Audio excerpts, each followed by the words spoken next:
E daí cada um de nós acabou instalando, por um critério até de proximidade, que a maior parte dos aprovados no concurso eram de Curitiba, então as pessoas foram assumindo as procuradorias regionais à medida da distância de Curitiba. Então o melhor aprovado ficou em Paranaguá, o segundo em Ponta Grossa e assim por diante, porque quase ninguém era do interior, né?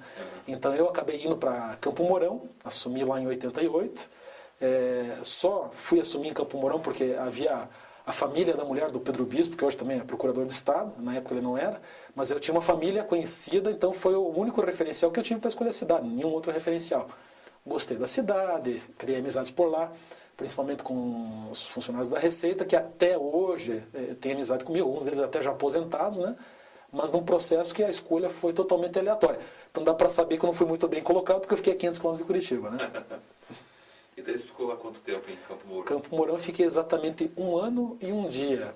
Meu último compromisso em Campo Mourão foi ser padrinho de casamento de um rapaz que depois veio ser procurador do Estado também, que é o Rogério Chacovski, que hoje, coincidentemente, está lá em Campo Mourão, porque ele casou com uma moroense, né? Então eu participei do casamento dele lá em Campo Mourão, na época ele ainda não era procurador, e agora ele está lá como procurador do Estado, lá em Campo Mourão, passados mais de 22 anos. Eu cheguei em Campo Mourão em fevereiro de 88, eu me lembro, hoje não existe mais em Campo Mourão, mas à época eu fui fazer o meu discurso de posse e havia andorinhas que pousavam na praça central da cidade, né?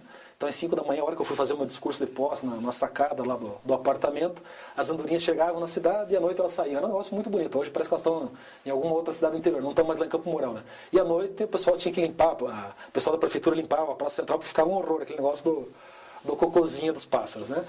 E Campo Mourão era isso naquela época. Havia os pássaros, que hoje não há mais. Havia a máquina de escrever manual Facite, né? Sem corretivo, naturalmente, né?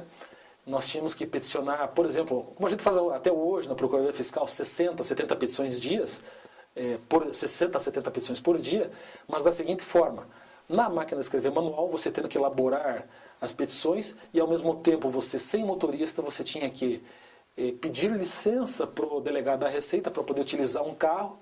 Normalmente nos eram fornecidos Fusca a álcool, que eu me lembro que eles faziam 2 km por litro, era sensacional. Você fazia uma viagem de 90 km e na volta, quando faltavam 30 km, você tinha que abastecer, né? Isso quando a gente tinha carro, né? Às vezes a gente tinha que pegar carona com o inspetor regional de arrecadação, o inspetor regional de fiscalização, ou seja, quem fosse circular pelas demais comarcas. Cada um de nós atendia conforme a conformação de cada comarca. No meu caso, se não me engano, eram 6 ou 7 comarcas a serem atendidas. Uma ficava a mais de 110 quilômetros, o Biratã, se não me engano, era mais longínqua. Então a gente tinha comarcas para o sul, em direção a Cascavel, tinha que ir a Mamborê, o Biratã, tinha comarca à direita, Goerê. Aí tem uma história muito interessante, né, em Goerê, vou colocar aqui depois se quiserem assistir, né, que é a seguinte: em Goerê, eu me lembro uma certa feita, eu indo a Goerê, a estrada totalmente vazia, né? Fui, peguei 60, 70, 80, 100 por hora, não havia nenhum carro na estrada, né? Aí comecei a observar, havia um policial do lado direito, um policial do lado esquerdo, mas continuei indo, tinha que entregar processos no fórum, né?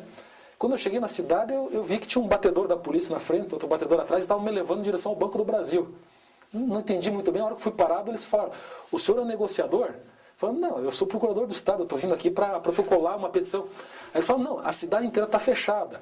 Havia tido um assalto ao Banco do Brasil, foi o maior sequestro de todos os tempos, em matéria de tempo que as pessoas ficaram presas dentro de um banco, e foi muito engraçado, porque eles me confundiam como se fosse um negociador. Eu estava com uma Belina, era o carro do delegado da Receita, um carro chapa branca, e cheguei e eles acharam que eu era o negociador da polícia que ia tentar tirar os reféns. Nesse meio termo, o que aconteceu de muito engraçado lá? Apresentou-se uma suposta freira, de nome Salete, e que intermediou a libertação dos sequestrados. Ela trocou de lugar com os sequestrados, e mais à frente foi se descobrir que nem freira ela não era. Então foi uma história que virou galhofa no Brasil inteiro. E mais à frente eu fiquei sabendo, em 2005, que ela chegou até a ser recebida pelo Papa João Paulo II quando ele esteve no Brasil. E foi abençoada pelo Papa, essa tal de Madre Salete, né? Então esse foi um episódio muito engraçado. Mas retornando à questão da logística, a minha logística se resumia ao seguinte: a gente tinha uma microsala que ficava dentro do ambiente fechado, numa cidade que em média no ano tinha temperaturas acima de 25 graus. Eu ficava num quadrado sem janelas, com direito a todo o calor do mundo, né? Um pouquinho de excesso de peso, já quase 100 quilos, né? Hoje estou um pouquinho mais magro. mas sem funcionários, sem um automóvel, a única coisa que a gente tinha um ramal telefônico, né? E recebendo malotes. A gente recebia malotes, acho que até hoje o sistema deve ser aproximadamente o mesmo. Todo dia chegavam novidades, você não sabia muito bem o que fazer e tinha que discutir desde a execução fiscal, que era o seu dia a dia, até matérias matérias trabalhistas, matérias referentes a DR, reconstrução de estradas, indenizações, né? E a gente acabava aprendendo no dia a dia com o auxílio dos colegas, que aí não havia ainda, vamos falar, não havia a internet. Então a gente, ao telefone, a gente começou a fazer um grupo, vamos dizer assim, um Yahoo Grupos, para por telefone a gente trocar experiência com os demais colegas que estavam no interior, para a gente verificar o que fazer em determinada situação que você nunca tinha visto na vida, né? Na Procuradoria Fiscal, quando eu entrei, voltando a Curitiba, porque no interior a gente estava sozinho, né? Vamos dizer assim, à exceção de um comentário já feito por um outro colega da presença do Luiz Antunes Júnior, que não tem nenhum parentesco comigo, apesar do Antunes, né? Vamos esclarecer. Que era o coordenador do interior, a gente praticamente estava sozinho. Quando eu cheguei aqui na capital, a gente começou a conviver com os procuradores mais antigos na carreira. E havia um vácuo muito grande. Pessoas já quase se aposentando e nós muito novos, né? Então, um procurador de 27, 28 anos de idade convivendo com um de 60 a 65. Há toda uma diferença de estágio etário, né? E a gente se achando, muitos novos, com todas as teorias na ponta da língua, né? Mas nós fomos nos curvando à experiência dessas pessoas que a gente viu. Que no começo havia também um sectarismo, assim como hoje eu vejo que há um sectarismo na Procuradoria em relação aos que advogam e não advogam.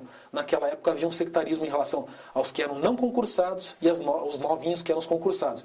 E a gente acabou aprendendo um pouquinho que a experiência deles era uma coisa muito importante. Dessas pessoas, uma que eu não posso deixar de recordar o nome é o Dr. Teodócio Aterino, um procurador brilhante que atuava no setor de sucessões, uma pessoa fabulosa, catarinense, com aquele sotaque maravilhoso das pessoas de Santa Catarina, né? Eu sou curitibano, né? Mas aquele sotaque maravilhoso e que tinha um conhecimento jurídico fantástico.